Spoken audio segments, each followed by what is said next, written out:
Hello दोस्तों, नमस्कार। आज की इस वीडियो के माध्यम से हम बात करेंगे गेहूं की उन्नत खेती।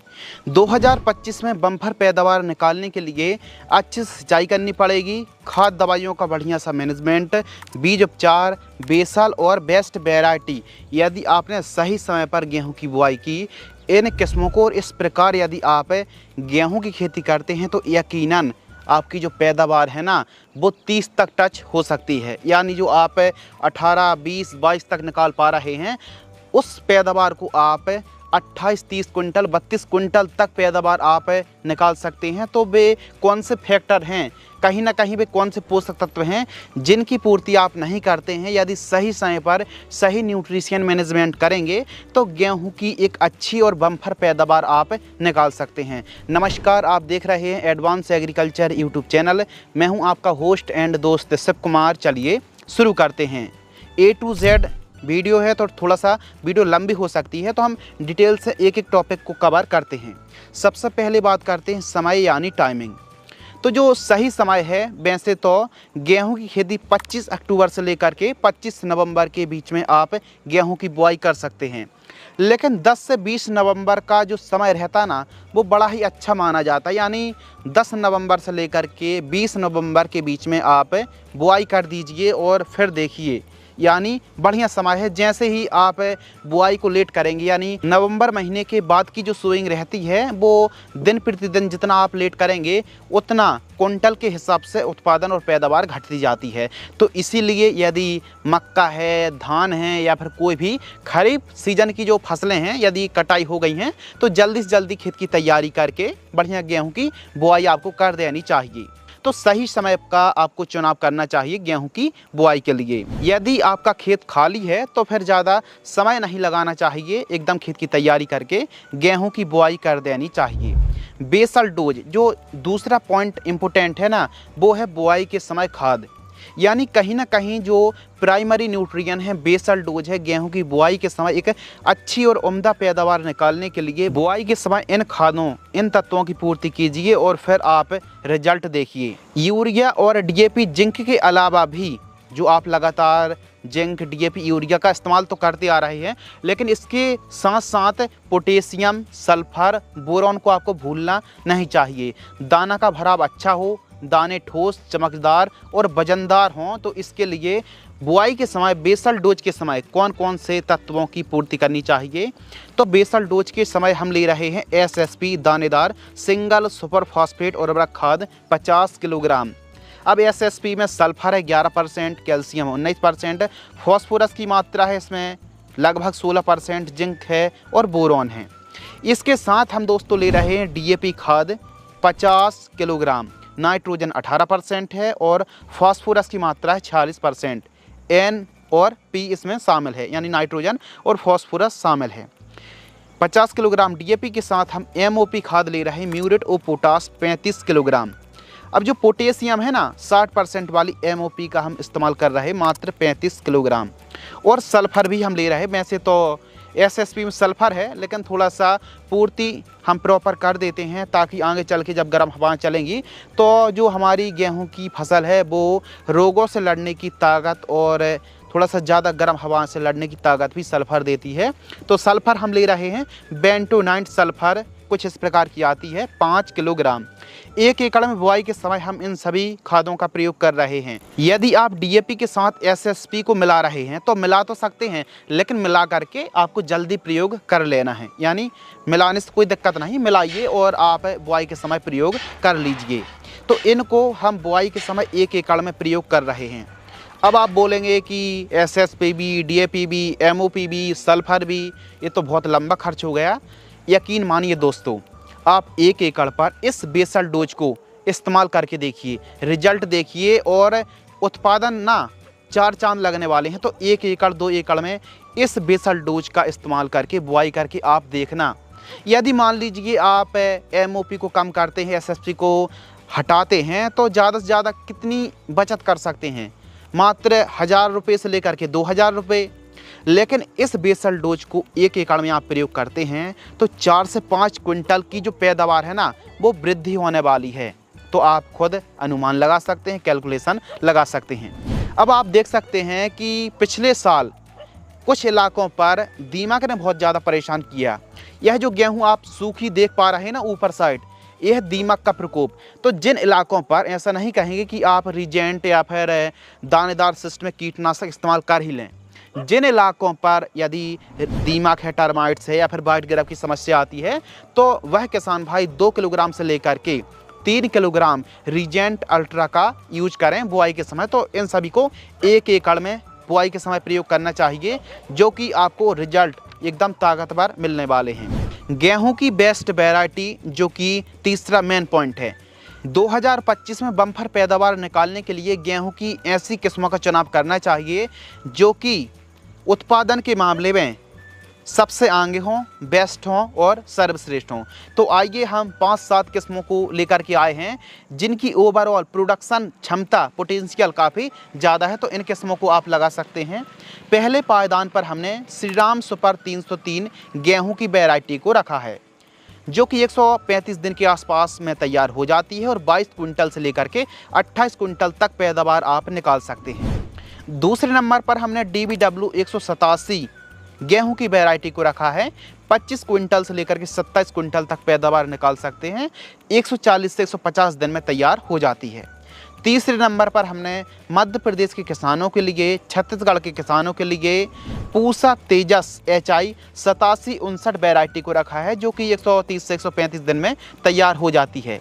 यदि आप बहुत अच्छे से खेती करते हैं तो 30 क्विंटल प्लस का उत्पादन आप बड़े ही आसानी से निकाल सकते हैं। इसके प्लांट की हाइट मीडियम होती है, गिरने की समस्या नहीं आती है। इसके अलावा चौथे पायदान पर हमने DBW 303 गेहूं की वैरायटी को रखा है, जो कि 155 दिन में तैयार हो जाती है। 28 से लेकर के 33 क्विंटल तक पैदावार आप इस वैरायटी से निकाल सकते हैं। यानी DBW 303 गेहूं की वैरायटी को सही समय पर और सही तरीके से सिंचाई करते हैं, बढ़िया सा बेसल डोज का प्रयोग करते हैं, निश्चित दूरी पर बुआई करते हैं, तो DBW 303 अब तक की सबसे बेस्ट या सर्वश्रेष्ठ गेहूँ की वैरायटी है। इसके अलावा WH 1270 गेहूं की वैरायटी बहुत ज़्यादा पुरानी तो नहीं है, लेकिन पिछले साल जैसा इस किस्म ने परफॉर्मेंस किया, काफ़ी किसानों का दिल जीत लिया है। WH 1270 150 दिन के आसपास का समय लगभग ले लेती है, 28 से लेकर के 35 क्विंटल तक, जी हाँ दोस्तों 35 क्विंटल तक पैदावार आप 1 एकड़ से निकाल सकते हैं। तो हम अधिकतम पैदावार की नहीं बात कर रहे कि आप 35 क्विंटल निकाल ही लेंगे, बल्कि आप व्यवस्थित तरीके से खेती कीजिए, आप चीज़ों को समझिए। इसके अलावा DBW 327 जो गेहूं की वैरायटी है, 145 दिन में तैयार हो जाती है, 26 से लेकर के 31 क्विंटल प्रति एकड़ की दर से पैदावार आप निकाल सकते हैं। HD 2967 गेहूं की वैरायटी है, 140 दिन में तैयार हो जाती है, 24 से लेकर के 29 क्विंटल तक पैदावार आप निकाल सकते हैं। तो 5-7 गेहूं की बेस्ट किस्मों के बारे में बात करी, जो न केवल मध्य प्रदेश पर बल्कि छत्तीसगढ़ है, राजस्थान है, गुजरात, पंजाब, हरियाणा, इन जगहों पर बहुत ही बेस्ट परफॉर्मेंस यह वैरायटियाँ करने वाली हैं। अदर स्टेट पर भी इन किस्मों को आप लगा सकते हैं। इसके अलावा अपने एरिया के हिसाब से जो बेस्ट किस्म आपको लगी हो, उस किस्म का भी आप जिक्र कमेंट्स में ज़रूर कीजिए। 1 एकड़ में कितने सीड्स की रिक्वायरमेंट पड़ने वाली है, तो 40 किलोग्राम से लेकर के 50 किलोग्राम सीड्स की बुआई करनी चाहिए। अधिकतम ज़्यादा से ज़्यादा 50 किलोग्राम तक 1 एकड़ में इस्तेमाल करें। यदि आप नवंबर के बाद बुआई कर रहे हैं तो 55 से 60 किलोग्राम तक 1 एकड़ में बुआई कर सकते हैं। यानी यदि आप लेट होते हैं तो फिर लगभग 10 से 12 किलोग्राम अतिरिक्त सीड्स की बुआई करनी पड़ेगी। तो 40 से 50 किलोग्राम अच्छे फुटाव चाहते हैं, ज़्यादा हरियाली चाहते हैं, ज़्यादा पैदावार निकालना चाहते हैं, तो 50 किलोग्राम से ज़्यादा की बुआई आप बिल्कुल भी मत कीजिए। बीज उपचार, यदि जड़ों में बीमारी आपके इलाकों पर बहुत ज़्यादा जड़ संबंधित बीमारी आती है, क्योंकि यदि जड़ों में बीमारी आती है तो मतलब मिट्टी पर दिक्कत है, और मिट्टी जो है बीज को यदि आप प्रोटेक्टिव करना चाहते हैं, यदि आप सुरक्षा प्रदान करना चाहते हैं, तो कहीं ना कहीं बीज को ट्रीट करना पड़ेगा, बीजों को उपचार अवश्य करना पड़ेगा। और बीज उपचार भी एक बेस्ट वाली फफूंदनाशक से करें, जिसमें 2 से 3 साल्ट हों, 3 टेक्निकल हों, 1 प्रोडक्ट में हों, और हमको गेहूं की फसल पर बहुत अच्छे परिणाम मिले। यदि आप गेहूं का बीज उपचार किसी बेस्ट फफूंदनाशक से भी करते हैं तो 1 एकड़ का जो खर्च है वो 200 रुपये से लेकर के 300 रुपये के आसपास आने वाला है। तो कौन सी फंगीसाइड से बीज उपचार करना चाहिए। ध्यान रखिए, यदि जड़ संबंधित समस्या आती है, फंगस लगते हैं, तो ही आप बीजों को उपचार करें। बाकी बीज उपचार करने से बहुत अच्छे रिजल्ट मिलते हैं, अंकुरण अच्छा होता है, जर्मिनेशन में कोई समस्या नहीं आती, जड़ में फंगस नहीं लगते हैं। यूपीएल कंपनी की इलेक्ट्रॉन जो फंगीसाइड आती है, जो प्रोडक्ट आता है, इसमें 3 साल्ट हैं, आप देख सकते हैं। 2 ml प्रति किलोग्राम की दर से बीजों को उपचार कर सकते हैं, यानी 1 क्विंटल गेहूं के बीजों को उपचार कर रहे हैं तो 150 से अधिकतम 200 ml आपको इलेक्ट्रॉन फंगीसाइड की आवश्यकता पड़ेगी। हल्के से पानी के छींटे मार करके बीजों को उपचार करें। दूसरी जो बेस्ट फंगीसाइड है, सिजेंटा कंपनी की वाइब्रेंस इंट्रीगल, 1 ml से 1 किलोग्राम बीजों को उपचार कर सकते हैं। 1 क्विंटल गेहूं के बीजों को उपचार करने के लिए आपको 100 ml इंट्रीगल की आवश्यकता पड़ने वाली है। कहीं ना कहीं बीजों को उपचार करने से हमको बहुत ही अच्छी हरियाली देखने के लिए मिलती है और जड़ों में लगने वाले फंगस से बहुत ही अच्छी हमको कवरेज देखने के लिए मिलती है। बाकी आगे आपकी मर्जी।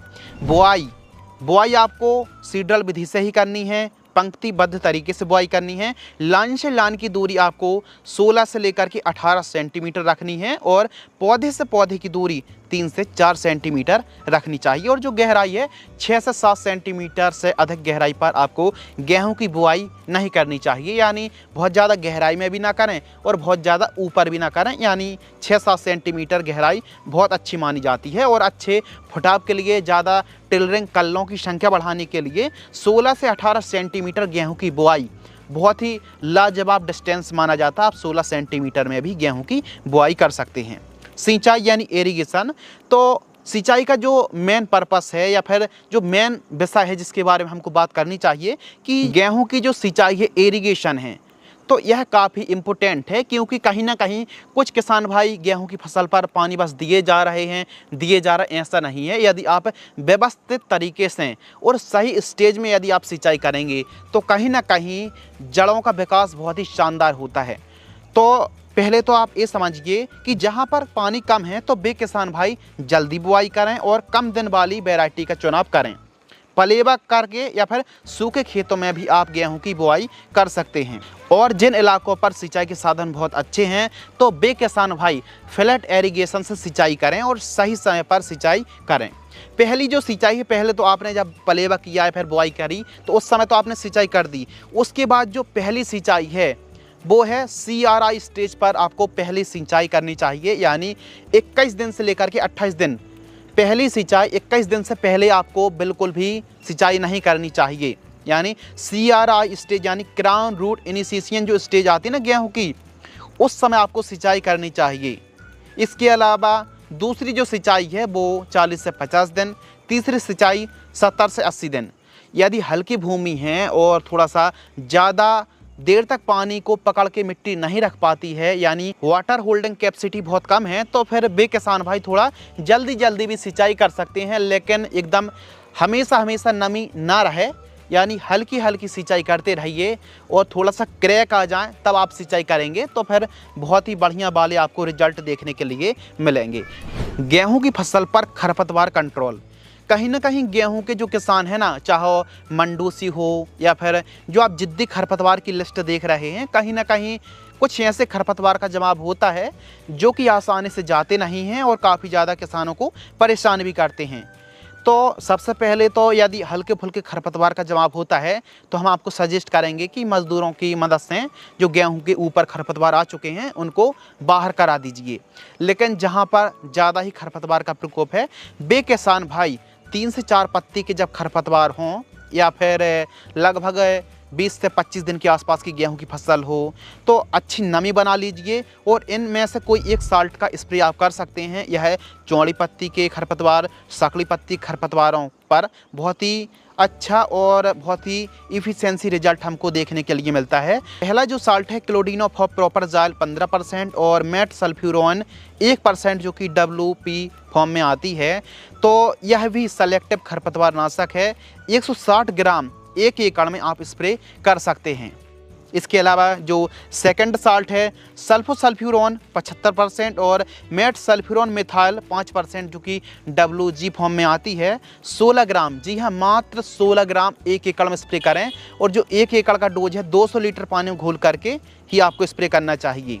जब भी आप खरपतवार नाशक का स्प्रे कर रहे हैं तो 200 लीटर का जो बैरल आता है उसमें पानी भर करके ठीक तरीके से आप दवाइयों को अलग से मिक्स कर लीजिए और फिर प्रॉपर घोलिए, क्योंकि यदि आप 16 ग्राम या फिर कम ग्राम वाली जो खरपतवार नाशक दवाइयाँ होती हैं उनको मेज़रमेंट करना मुश्किल वाला काम होता है। तो इसलिए किसी टंकी बाल्टी पर बैरल पर अच्छे से घोल लीजिए और प्रॉपर आप स्प्रे कर दीजिए एकड़ के हिसाब से। खरपतवार नाशक के आपको तभी अच्छे रिजल्ट मिलेंगे जब खरपतवार 3-4 पत्ती के हो, जड़ों के पास अच्छी नमी हो और सही समय पर खरपतवार नाशक का स्प्रे करेंगे और कौन से खरपतवार का प्रकोप है उस हिसाब से आप खरपतवार नाशक का स्प्रे करेंगे तो रिजल्ट लाजवाब देखने के लिए मिलेगी। हमारी बहुत जल्द एक सेपरेट वीडियो आने वाली है जिस पर हम बताएंगे कि किस प्रकार आप खरपतवारों को कंट्रोल करने के लिए, अलग अलग प्रकार के खरपतवारों को कंट्रोल करने के लिए कौन सी बेस्ट दवाई, कौन से बेस्ट खरपतवार पर काम करती है। तो समय समय पर जानकारी मिलती रहेगी, चैनल को सब्सक्राइब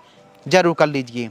अगला जो टॉपिक है, पॉइंट है, गेहूं में गिरने की जो समस्या आती है। कभी कभी किसान भाई बहुत ज़्यादा यूरिया नाइट्रोजन का इस्तेमाल करते हैं, बहुत पास में बुआई कर देते हैं और हवा चलने पर कहीं कहीं पर गिर जाती है। कुछ जो वैरायटी है ना उसका कैरेक्टर में हाइट बहुत ज़्यादा होती है, तो फिर ऐसी सिचुएशन पर गिरने की समस्या आती है। फिर अक्सर आपके इलाकों पर गेहूं गिरने की समस्या आती है। तो इसके लिए हम एक सजेशन आपको देना चाहते हैं। जरूर नहीं कि आप अप्लाई कर ही लें, लेकिन यह एकदम रियलिटी है।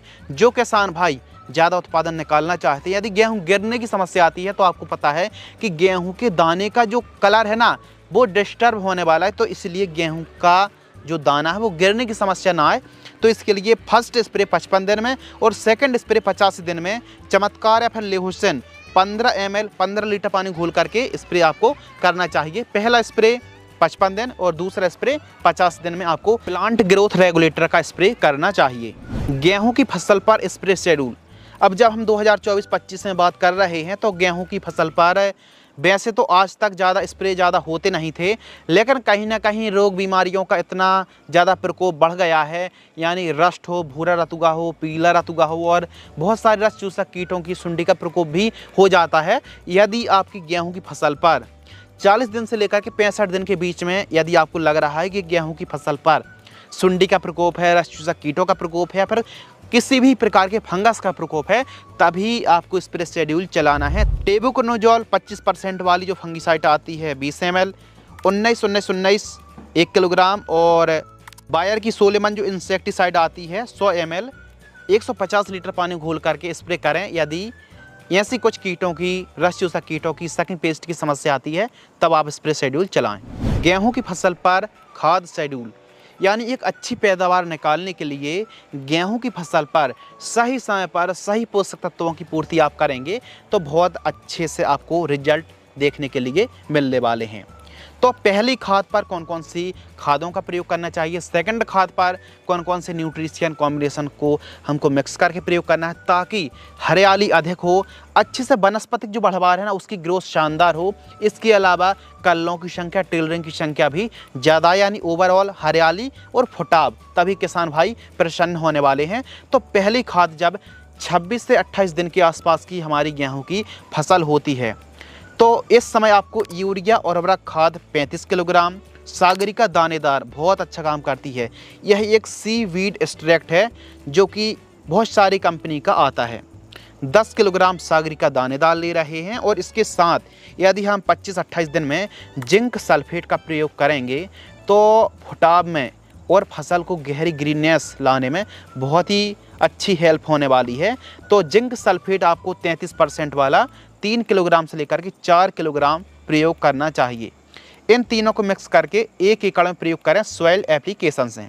पहली खाद में आप यूरिया के साथ जिंक का प्रयोग कर रहे हैं तो एकदम अर्ली मॉर्निंग ऐसा ना हो कि आपने यूरिया जिंक फेंक दी और फिर सिंचाई आपने यदि समय में नहीं की तो जलने की समस्या भी आ सकती है। तो इसलिए एकदम अर्ली मॉर्निंग में यूरिया खाद का इस्तेमाल ना करें, थोड़ा सा दोपहर के समय प्रयोग करें और पत्तों पर जो खाद है ना वो चिपके ना, और खाद प्रयोग करके जितने में आपको सिंचाई करनी है खाद का प्रयोग करके आप सिंचाई कर दीजिए। सेकंड खाद 45 दिन की जब फसल हो तो यूरिया 45 किलो, एमओपी, अब एमओपी का फिर इस्तेमाल करा रहे हैं। एमओपी का प्रयोग करने से दानों का भराव बहुत अच्छा होता है, दानों में वजन बढ़ता है, पैदावार में और ज़्यादा। आपने देखा होगा ना लास्ट में दानों का जो साइज़ है ना वो छोटा रह जाता है, पतला पड़ जाता है। गेहूं में जितना प्रॉपर साइज़ बनना चाहिए था, कहीं ना कहीं गेहूं में पतलेपन की जो समस्या है ना, दाना बारीक रह जाता है।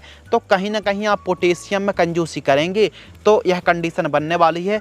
और यदि हम इस समय मात्र 15 किलोग्राम 10 से 15 किलोग्राम 1 एकड़ में एमओपी, म्यूरेट ऑफ पोटास और माइक्रोन्यूट्रिएंट 3 किलोग्राम इनको मिक्स करके 1 एकड़ में सिंचाई के साथ प्रयोग करेंगे तो लाजवाब रिजल्ट देखने के लिए मिलेंगे। और आप चाहें तो दाने भराव के समय या फिर जब बालियां निकल रही होती हैं तो उस समय अभी इस्तेमाल ना करके एमओपी का, उस समय यानी जब बालियां निकल रही हैं उस समय ही प्रयोग करेंगे तो अभी आपको अच्छे रिजल्ट देखने के लिए मिलेंगे। तो इस प्रकार हमारे किसान भाई 2-3 खाद का प्रयोग करें और यदि आपको ज़रूरत पड़े तीसरी खाद की तो फिर यूरिया खाद का केवल निश्चित क्वांटिटी पर आप प्रयोग कर सकते हैं। थर्ड खाद में, बाकी 2 खाद में और जो आपने बेसल डोज का प्रयोग किया, इतने में बहुत अच्छी फसल की ग्रोथ, चाल और बढ़वार आपको देखने के लिए मिलेगी।